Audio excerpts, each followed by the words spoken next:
bukan tujuan utama, tapi hanya sekedar lewat saja untuk oleh-oleh misalnya, untuk ini misalnya, tidak ada masalah. Tapi jangan jadikan itu sebagai tujuan utama keberadaan kita di tanah haram.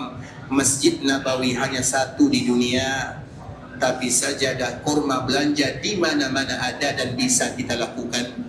Bahkan di ujung dunia pun kita berada, kita bisa membeli zam-zam, kita bisa beli kurma yang terindah, kita bisa cari ajwa. Tapi Masjid Nabawi di mana kita cari kecuali di kota Madinah.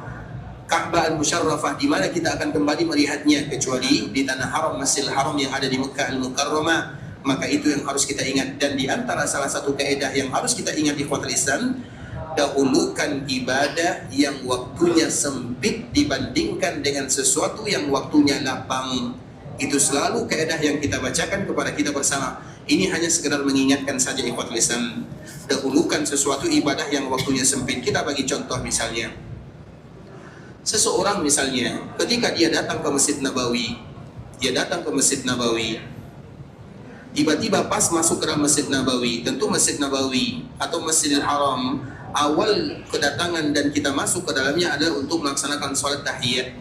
Kita ingin melakukan sholat tahiyat, karena siapapun yang berada dan masuk ke dalam masjid mesti mereka sholat tahiyat. Nah, dikala mereka ingin sholat tahiyat ikhwatul Islam, maka tiba-tiba muazzin langsung mengumandangkan azannya. Maka kita dihadapkan antara sholat tahiyat dengan menjawab azan. Kira-kira apa yang harus kita lakukan? Jawab azan dulu atau sholat tahiyat dulu? Ini sama-sama ibadah. Apa yang harus kita lakukan? Azan dulu atau sholat tahiyat dulu? Azan itu ikhwatul Islam adalah hak manusia yang azan. Sedangkan tahiyat itu adalah hak Allah yang harus kita tunaikan di rumahnya. Jadi jawab azan dulu atau tahiyat dulu? Nah, langsung berubah fatwanya. Tadi azan, sekarang tahiyat. Mana yang betul? Tahiyat atau azan dulu? Yang betul itu ikhwatul Islam, jangan masuk Masjid Nabawi pas orang azan. Datang masuk Masjid Nabawi jauh-jauh sebelumnya. Bisa dipahami? Tadi ikhwatul Islam, dikala kita masuk Masjid Nabawi kemudian orang azan, maka kaedahnya dahulukan ibadah yang sempit waktunya. Apa yang sempit waktunya? Salat tahiyat atau azan? Mana yang singkat waktunya? Azan atau tahiyat?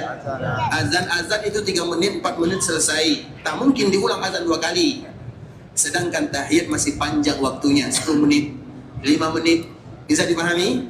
Apabila bertentangan antara dua ibadah dalam satu waktu, maka yang kita dahulukan adalah yang sempit waktunya.